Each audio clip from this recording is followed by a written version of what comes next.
conflicts of interest to note today?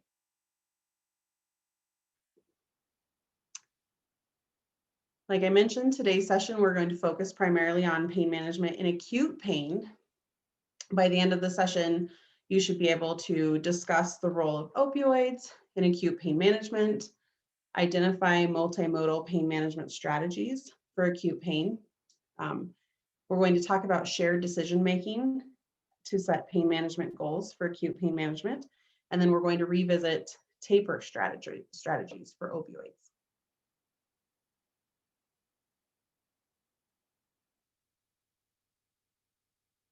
Last session, we had a good discussion about the different quality measures that are recommended by the Centers for Disease Control and Prevention.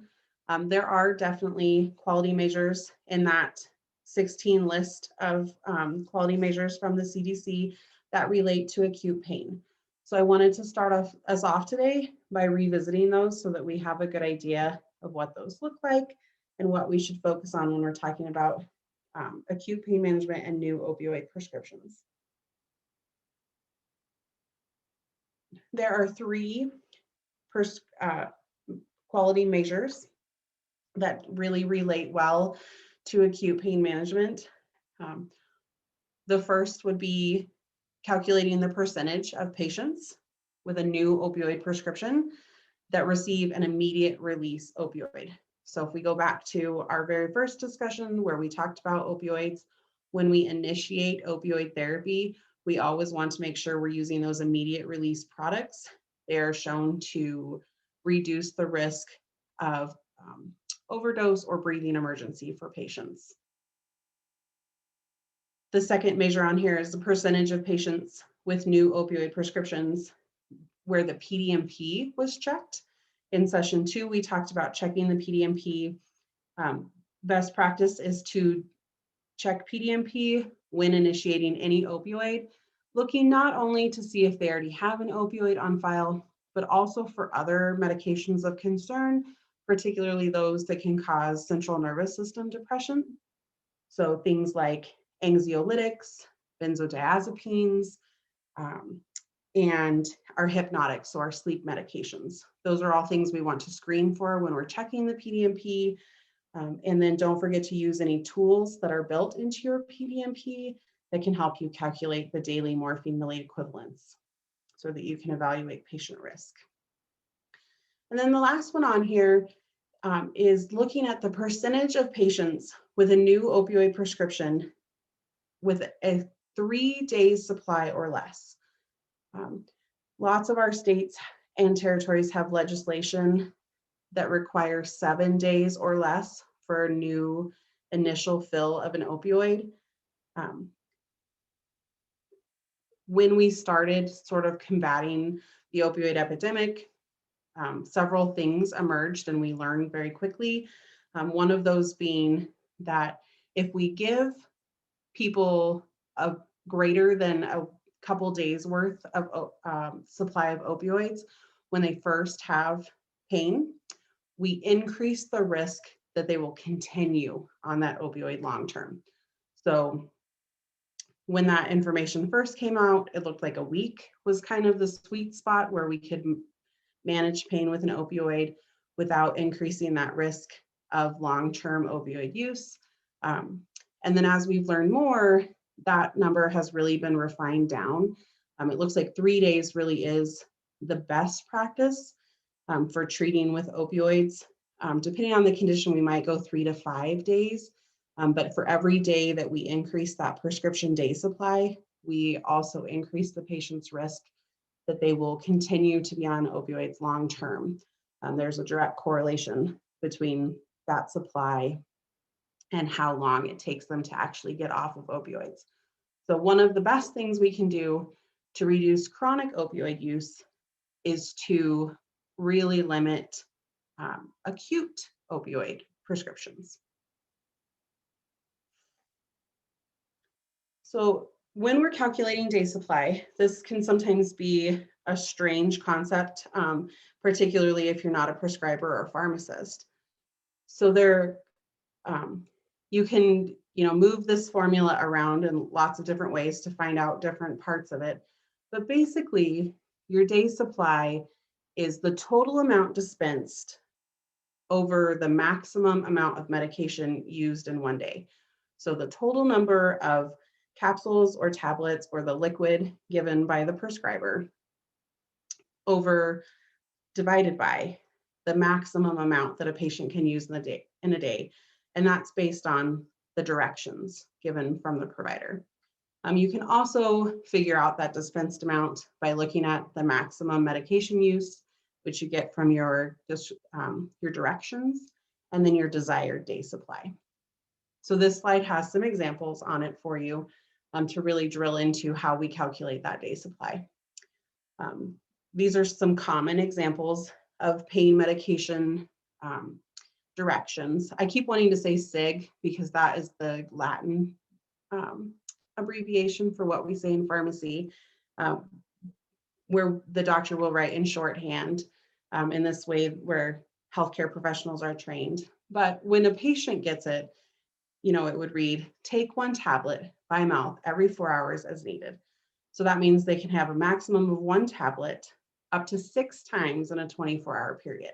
And we get that by dividing 24 by the 4 hours so that we know they can have 6 times.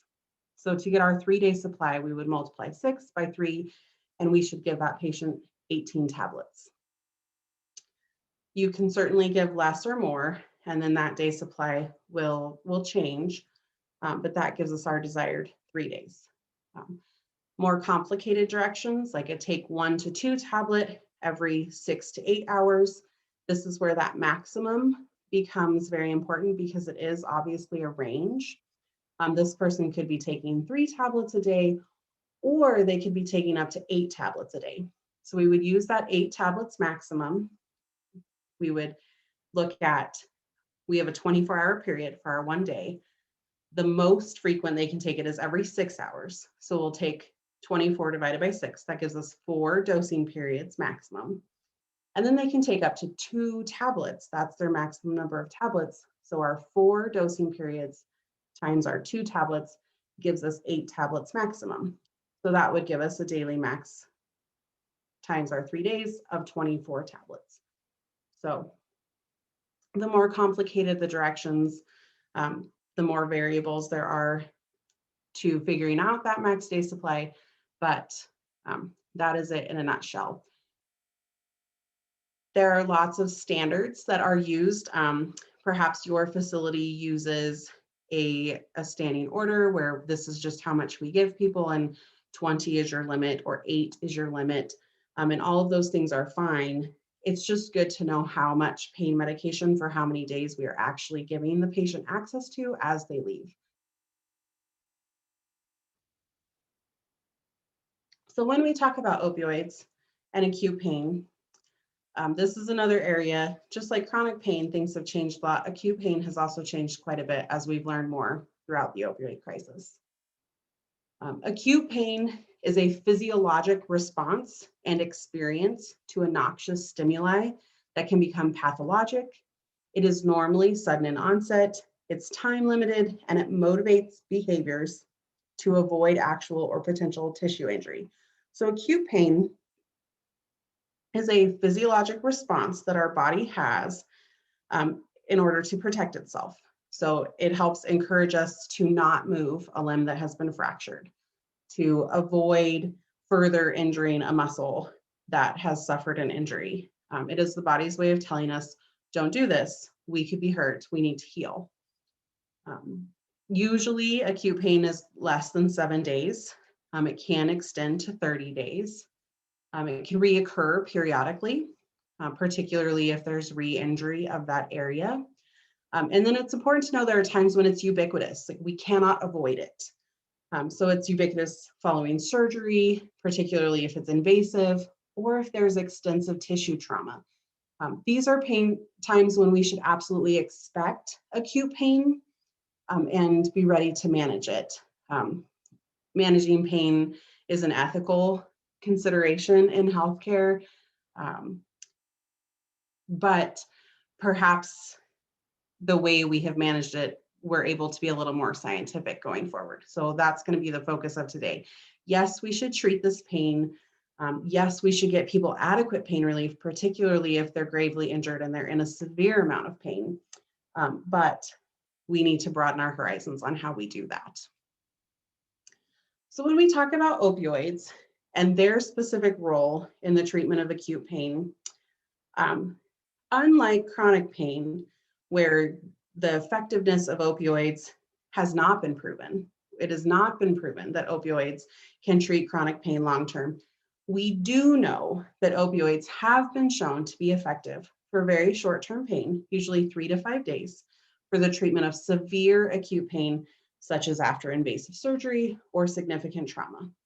We should start to consider opioids for severe acute pain if the pain is not responding to non-pharmacologic or non-opioid pain treatments, or if we do not expect it to respond based on clinical experience, knowledge of the injury, those sorts of things. It's important to note opioids are typically not first line for most injuries that do result in acute pain, the exception being severe trauma or really invasive surgery. And then it's not necessarily that opioids are first line, it's that we're looking to, we need to supplement other pain medication forms. And also we're looking for some of the sedation and the dampening of feeling that can come with opioids because we are looking to lessen the patient's suffering. So that is all about opioids. Today, we're going to focus primarily on pharmacologic alternatives to opioids. You will notice that I'm not going to talk about non-pharmacologic alternatives. There are also a wide variety of non-pharmacologic interventions that can include things like acupuncture, acupressure, massage, cognitive behavioral therapy, physical therapy, occupational therapy, many different forms of treatment that can alleviate physical pain and human suffering that do not involve applying or taking a medication. As a pharmacist, I'm going to focus on my wheelhouse, which is pharmacologic alternatives, but also know that all of those other things exist and should be used in conjunction to all of these other things when we're looking at a comprehensive approach to pain management. There are a lot of benefits for non-opioids when we're talking about the treatment of acute pain or pain in general. The first is that we can avoid opioid-related side effects. Opioid-related side effects include things like hyperalgesia, where we make the nerves have a heightened response to pain stimuli, so the patient is actually experiencing more pain. Nausea is a common side effect of opioids, constipation, pruritus or itching, sedation, and then respiratory depression, which is a big one that we're hoping to avoid as that can be life-threatening. When we use non-opioids, we can target multiple pathways of pain in both the central and peripheral nervous system. This provides more complete pain relief while also improving function for a patient, which improves quality of life, which is typically the goal anytime we're looking to make patients better and have a more fulfilling life. And then combinations of non-opioids with opioids have been shown to reduce in dose and duration the amount of opioid needed, the amount of non-opioid needed, while we are achieving comparable pain relief. So we can use less medication to get the same result. And anytime we can use less medication, that means fewer side effects, fewer interventions, less loss of function typically. So definitely a net gain for patients there. The first non-opioid pain medication I'm going to talk about here is acetaminophen. This lives in most of our cabinets. Most people have access to it. It's brand name Tylenol in the United States. It is widely available over the counter. Most people have access to this readily. It works by inhibiting prostaglandin synthesis through the cyclooxygenase pathway. And this is something we'll repeat. This is a pain pathway that happens in our body, leads to a cascade, typically with inflammation and those sorts of things. But it's a common pain pathway that has been discovered and well studied in our bodies. And this helps stop it at that prostaglandin synthesis level, which is different than, say, where an NSAID stops it. And we'll talk about that in a moment. Acetaminophen is generally well tolerated, and it has a good safety profile. We do obviously have to worry about staying under the daily maximum, watching out for combination products when we're recommending this to patients. But it is tried and true, and it works well for most things, for most patients. It's considered first line for many indications. It is often our drug of choice for patients that have low back pain, which is a very common indication for chronic pain management. And when we use it in combination with non-steroidal anti-inflammatories, the two together can enhance pain relieving effects. And in studies where they've been compared to things like hydrocodone, one of our Schedule II opioids, it has equal pain management as a moderate dose of hydrocodone without all of the opioid side effects. So definitely something to keep in our wheelhouse. This also can help relieve fevers, but it does not have an anti-inflammatory or an antiplatelet property. So if you have a patient where you're worried about bleeding, this is very safe for them.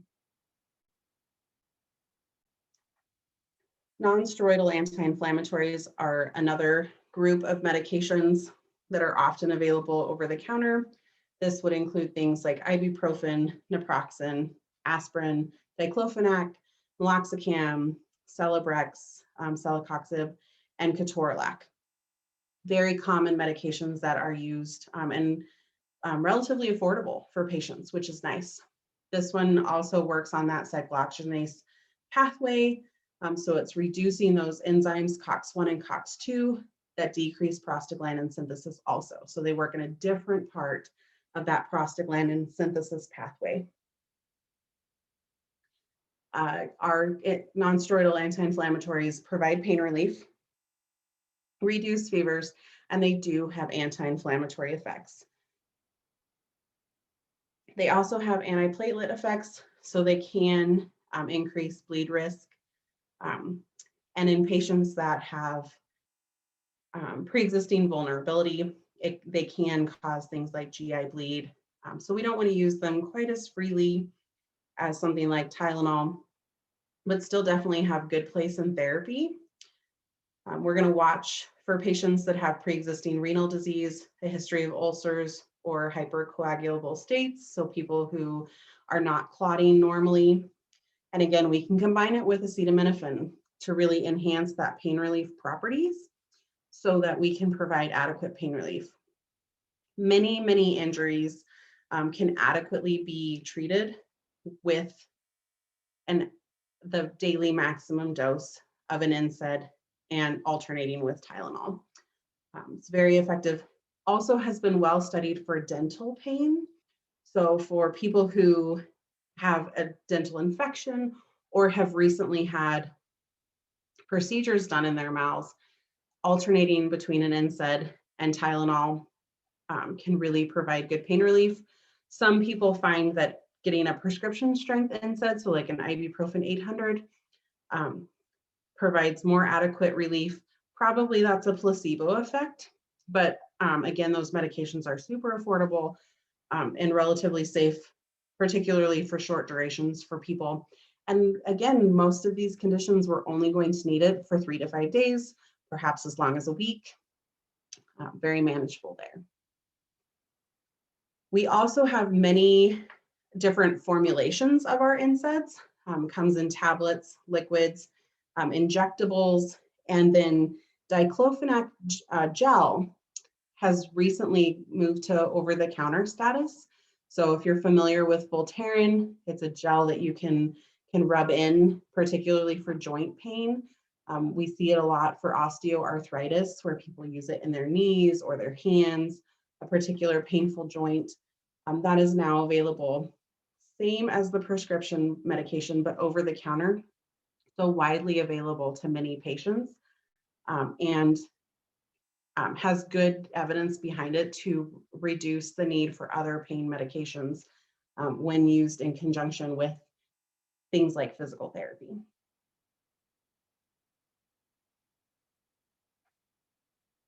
We also have our gabapentinoids. These work on GABA, so they're a GABA analog. GABA is another neurochemical. When we talked about opioids at the very beginning, we talked about the different receptors, and pain pathways work very similarly. There are a lot of different receptors and neurochemicals that are being utilized to turn those pathways on and off. And so using a GABA analog allows us to block a different part of that pathway. It has a different set of side effects since we're acting on a different part of the body. And it also is a calcium channel blocker. So it prevents some of the movement of calcium, which also turns nerve pathways on and off in our body. Gabapentinoids include things like gabapentin, which is Neurontin, or pregabalin, which is Lyrica. These are anxiolytics, so they reduce anxiety. They provide analgesic properties, and they are anti-epileptic in property. So that combination works very well for nerve pain, so neuropathic pain, but has side effects. Like I said, it can be sedating. Titration is recommended. Typically, we would want to titrate slowly over the course of a couple days. And it can be a substance of misuse and abuse. So particularly gabapentin, we're finding more and more patients will and can and will misuse this. And there are some dangers that come along with that. Because of those anti-epileptic properties, we need people to stay on a steady dose of these medications to reduce their risk of seizure. This can change the seizure threshold, so we don't want people to stop it suddenly. That can cause problems. But this is often a game changer for many patients. And gabapentin has been well studied in the post-operative pain associated with mastectomy. So there are providers in the United States that are using gabapentin almost exclusively to manage post-radical mastectomy pain, to provide really adequate pain relief for those patients. So I think there will be more to come that we will learn about gabapentin and pregabalin. It has likely been underutilized for some of our acute pain situations. It's definitely something that could be part of a preoperative plan where you could start titrating the patient onto this medication so that they are at a treatment dose at the time of surgery. That only takes about a week. And so when we know we've got an event coming up with a patient, we can really make sure this is on board to provide them adequate pain relief without all those risks that come with some of our other pain management strategies. So keep an eye out for those. I think, like I mentioned, I think gabapentin in particular, there will be more to come on it when we talk about using it in acute settings and using it safely, which is encouraging. There are lots of different ways to use local anesthetics when we talk about acute pain. Lidocaine in particular is being trialed in a lot of different ways. We're using it to treat migraines, pinched nerves come to mind.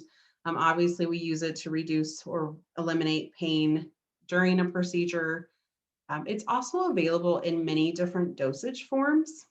It can be a gel, a cream, an ointment, a patch, injected, or increasingly, we're using local anesthetics in a pump so that we can provide post-surgical pain relief via that pump. So we get a very localized reaction, keep those nerves. These work by reversing the nerve conduction blockade, by diminishing the nerve membrane permeability to sodium. So we're just really dampening the nerve's ability to send impulses, which the impulses are what tells our brain we're feeling something. So if the nerve can't send that, the brain doesn't feel that we're feeling it. And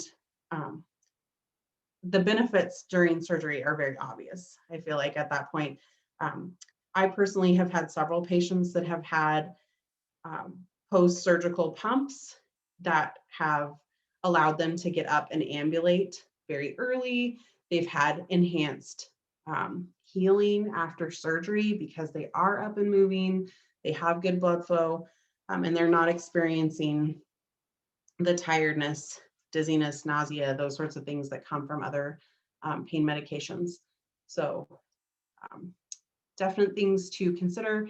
And most of these are available in some form over the counter. So lidocaine patches are also available over the counter now. There are some caveats to those. For example, we want to teach patients that they should only leave a patch in place for 8 to 12 hours and then remove for 12 hours. It does typically still provide good pain relief for the 12 hours it's removed, but we do have to be careful with absorption of some of these things, so that's why you remove them. But those patches can be cut and applied to areas as needed. It provides a lot of flexibility in treatment and really allows like laser precision to get to where it's hurting on the patient, as long as the product we're using can penetrate to that level. See very good results with these. For patients of a wide variety of ages, the lidocaine patches are very common in our elderly population because they do appear to be relatively safe and very efficacious. So best of both worlds. We're treating patients' pain, but we're not making them a fall risk. We're not sedating them. We're not risking that breathing emergency. And typically when we're able to apply something locally or topically, we don't have to worry about side effects, which is nice when we've got a patient that has polypharmacy going on.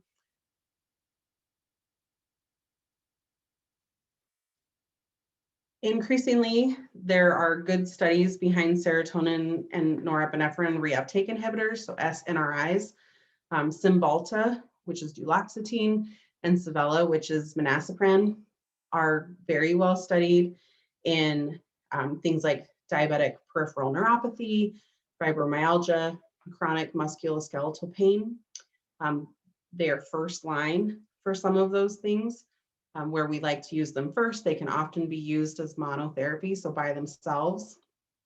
They increase the presence of both serotonin and norepinephrine in the synapses. That is how they work. Because we are changing serotonin and norepinephrine amounts in the body, they also can be used to manage coexisting anxiety or depression. It's very nice when we can kill 2 birds with 1 stone. And depression and anxiety often correspond with pain. Because of the nature of pain and the way that our body physically feels, depression, those things often go hand in hand. And this allows us to treat that complete patient experience without it greatly increasing their pill burden, which is nice. One important caveat with these medications: it does typically take several weeks to see clinical effects. So 2 weeks to start seeing benefit, 4 to 6 weeks to see full benefit.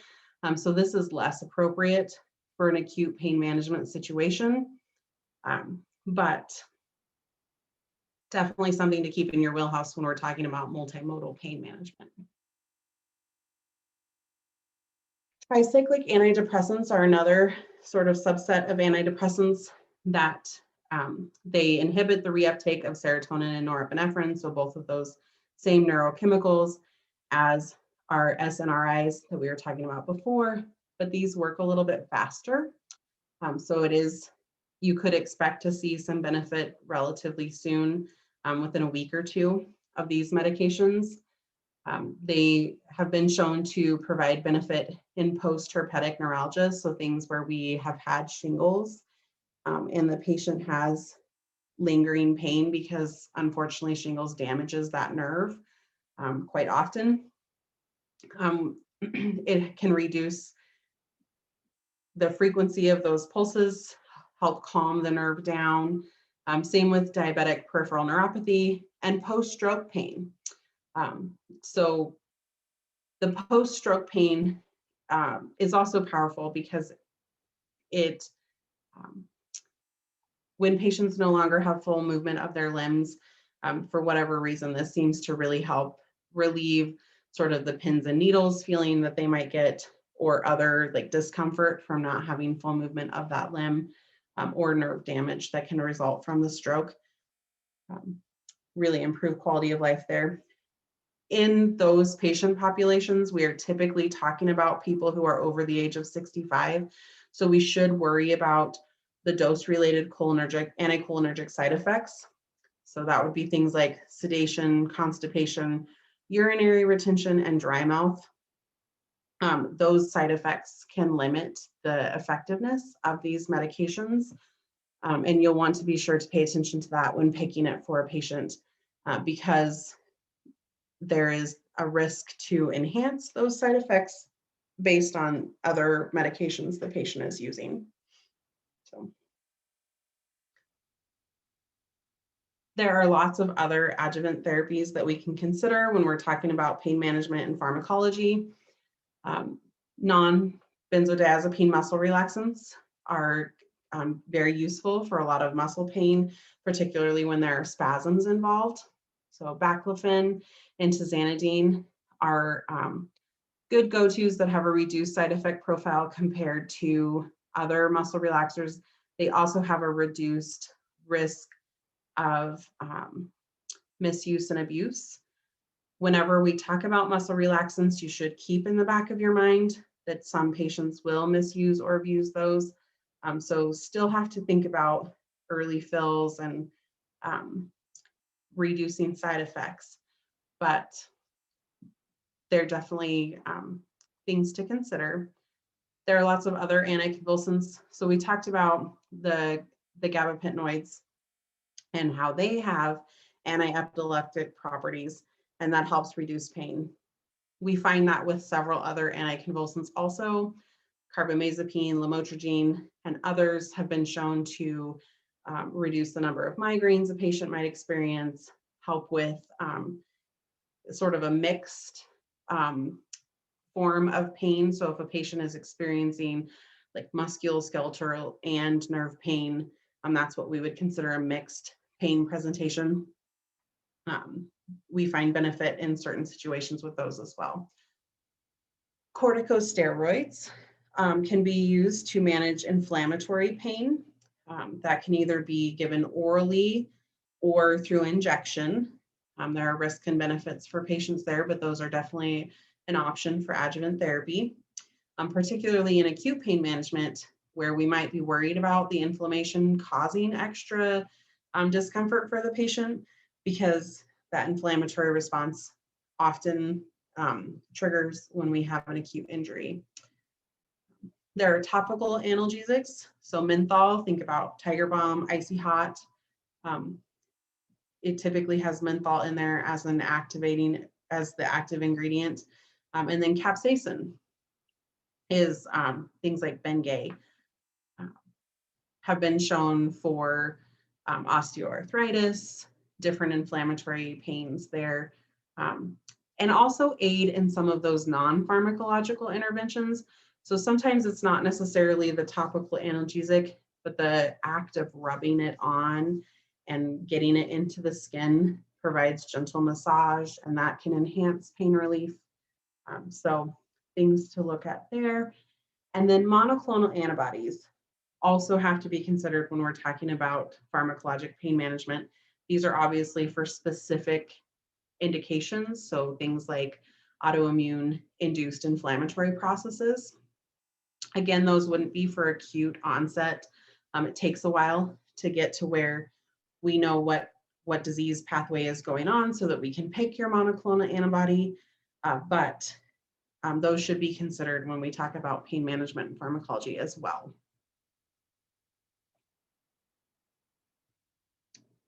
So that was a very long laundry list of all of the non-pharmacologic pain options you have when you are talking to patients about how we should best treat your acute pain. Um, when we talk about shared decision making, we are really asking patients to pick what is most important to them and then make trade-offs. So all of those different treatment options have different levels of effectiveness depending on what the patient has going on, and they have different risks and benefits. So our job as clinicians is to give an accurate diagnosis, let them know what specifically we think is going on with them. For example, if someone comes in and has a severe ankle sprain where there's lots of inflammation, possibly some nerve damage, definite tendon damage, all of those things, we know that they're going to experience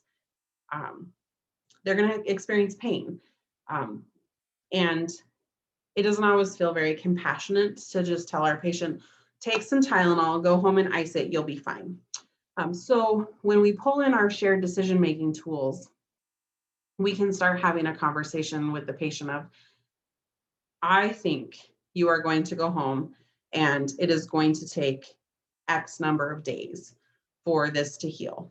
During that time, it would be best if you ice and elevate, if you follow these non-pharmacologic pain management strategies. I need you to commit to these, stretches, these different activities, or adjust your daily life activities to reduce them. And then we have to ask the patient, does that work for you? What does your life look like? Because particularly when a patient has had an encounter acutely with the healthcare system and we are sending them back into the world, as a profession, we often have blinders on where we forget to ask patients, what do you have available to you at home? And we assume competency and completeness of their social safety net where we should not. It doesn't do a person very much good to say, I need you to go pick up crutches if they do not have any ability to get to the location where the crutches are. It doesn't do us any good to send in prescriptions to a pharmacy if they do not have transportation to that pharmacy.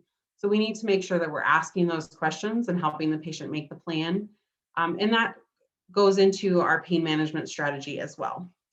We have to let them know the risks and benefits of the different approaches to pain management. For example, if I want you to take Tylenol and ibuprofen alternating to manage your acute pain after you've had a tooth extraction, I'm going to need your buy-in for that to work successfully. It's a high pill count. You're going to be taking pills every 4 to 6 hours. And you have to believe me and trust me that it's going to adequately treat your pain, or you're probably not going to follow what I say and you will not get adequate pain relief. And so it's like this self-fulfilling thing. Oh, that lady was a quack. She told me this would work. I sort of tried it. It didn't work. So we have to make sure we're having those conversations with patients, really talking to them about why we think this multimodal approach is important, especially for people who have had many encounters with the healthcare system and are expecting opioids.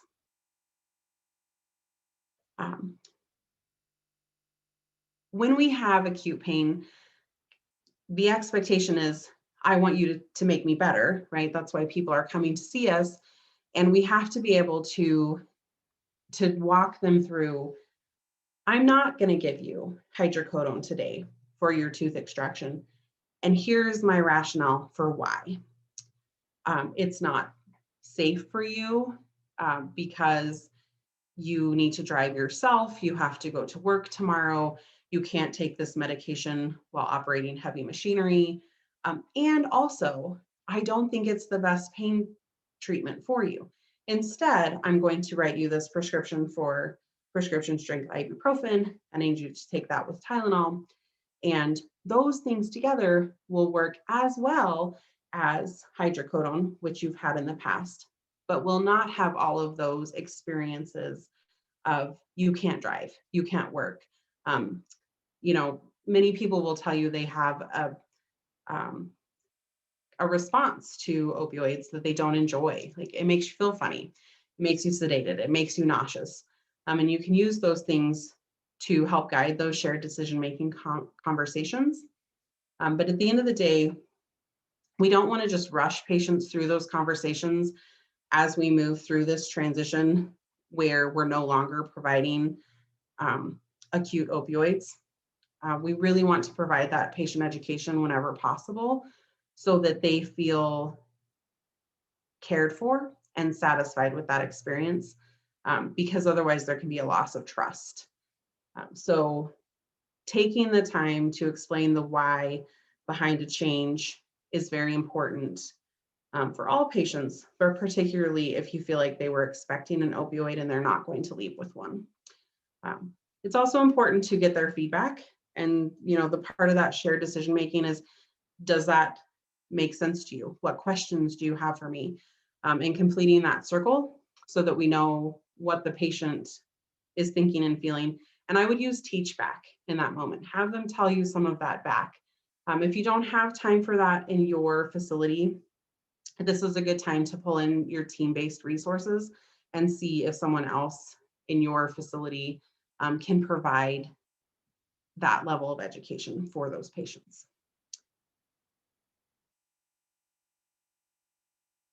In our outlet objectives, we did talk about revisiting tapering. We did go over tapering in our first webinar of this series, times where we should consider tapering. If you are using opioids acutely, so for that 3 to 5 days or up to 7 days, you should not need to taper that opioid. Typically, that is not long enough for a body to develop physical dependence on that opioid, so those patients should not go through withdrawal. These are the times when we do need to consider tapering. We should be considering it within 1 to 4 weeks of initiating a therapy or of a dose change. So if acute pain does last for that 30 days and you do have to continue the opioid, you will move into territory where you will have to taper when the patient is done. But we need to make sure that when we treat that acute pain, we begin with the end in mind and we know what the plan will be to get the patient off the opioid at some point. Anytime the benefits do not outweigh the harms, we need to remove that opioid from that patient. These are different ways to taper, and there are some resources on the Mountain Pacific website around tapering that just sort of walk through more how to do the calculations for a moderate or slow taper. Please remember, we should not be doing rapid tapers. They typically are painful for patients and have poor outcomes. There are some additional resources that can help with safe prescribing of opioids. One project that I am a big fan of is Project Alto. This is the Alternatives to Opioids project developed by the Colorado Hospital Association in partnership with several other state organizations. Their website is listed on the screen here. They have many different protocols for common emergency department indications. When implemented, have been shown to reduce the administration of opioids in a very short time period by very large percentages. So like across the University of Colorado system of hospitals, they reduced the administration of opioids in their emergency department by 36% in a 6-month time period. And they've sustained that and actually improved it since this time. So well-studied treatment algorithms, a lot of out-of-the-box thinking to provide better pain management for things like headaches, migraines, musculoskeletal pains, renal pain, chronic abdominal pain, and then fractures and joint dislocation, those things that we really see frequently in the emergency room settings, where not only are they not having to rely on opioids as much, but also they're having great patient outcomes by using a multimodal approach, pulling in new research. Ketamine is one of the drugs that they use in their program. Have some good safety information around that. And then also just looking at the various ways that these things cause pain in the body and being very scientific about how we apply medications to improve those outcomes. So if you happen to work in emergency department location, the Project Alto website is an excellent resource. It gives many ideas on how to start implementing those things in your location. And if you're in ambulatory care, so primary care, the 6 building blocks are very helpful to build a team-based approach to improve opioid management.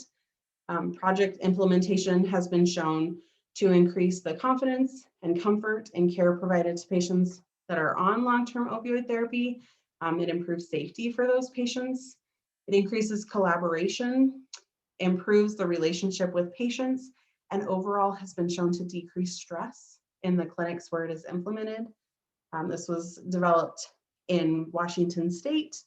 The website is here, and we do have trained staff at Mount Pacific that are familiar with the 6 building block program and implementation.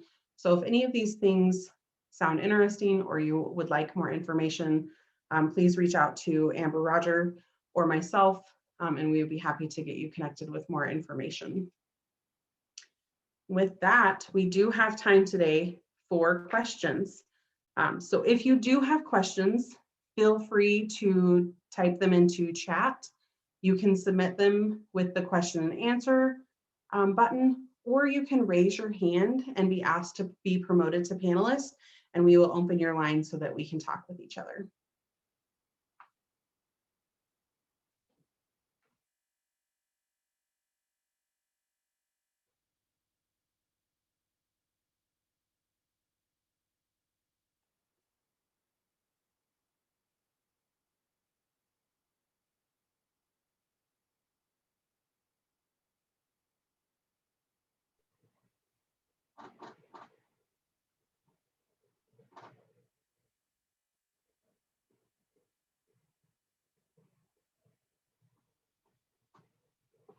Hey, Stevie. Yes. This is Maggie. I have a question. You know, when you were talking about NSAIDs and you mentioned prescription strength NSAID, why couldn't folks just take, like, say, for example, if it was a 200 milligram, why couldn't they just take 4 of those? Yeah, so they can, right? You're getting the same amount of ibuprofen if you're taking 4 of the over-the-counter versus 1 of the 800 milligram. And the studies are mixed on whether or not that provides the same pain relief for patients. And like I briefly mentioned, I suspect that's probably a placebo effect. Just the act of taking a pill changes, you know, the way we're thinking about things. And so sometimes just because you picked it up from the pharmacy and it came in that bottle and you're taking it out of the pharmacy and you know it's a prescription strength, it provides you that satisfaction. And so you like subconsciously allow it to provide you more pain relief. But you certainly could take 4 ibuprofen. And as long as you give yourself all those same feel-good feelings, you should get the same response. I'm real happy I don't have to pay this extra money. Yes. You know, and it's so nice when you do have something going on and the doctor is able to recommend something, you're like, okay, I already have that at home. Yeah. You know, I find if I don't feel well, the last thing I want is 17 more stops. And so sometimes it is a nice relief, particularly in this time of telehealth, where maybe you didn't even leave your home. And now, like, you don't have to. Relief is just in your medicine cabinet. Yeah. Thanks. You bet. And then I had another question, because I'm not seeing anyone chiming in just yet. What if someone has an NSAID allergy? When we talked about alternative therapies, would that just then be Tylenol and maybe some of the topicals? Yeah, so you'd want to be careful if you have an NSAID allergy and make sure your topical doesn't also have an NSAID. because like I mentioned, more and more of those are available over the counter. And that's a time where maybe we would pull in some of those corticosteroids, because often with the addition of the NSAID, we want the reduction in inflammation, and the corticosteroids can provide that anti-inflammatory. We don't go to those right away always because, as hard as we know NSAIDs are on our guts, corticosteroids can do those and some other side effects as well. But that's where I would want to go for if a patient had an allergy to NSAID, maybe we should do some prednisone and get them their relief that way. All right, thank you. Yeah.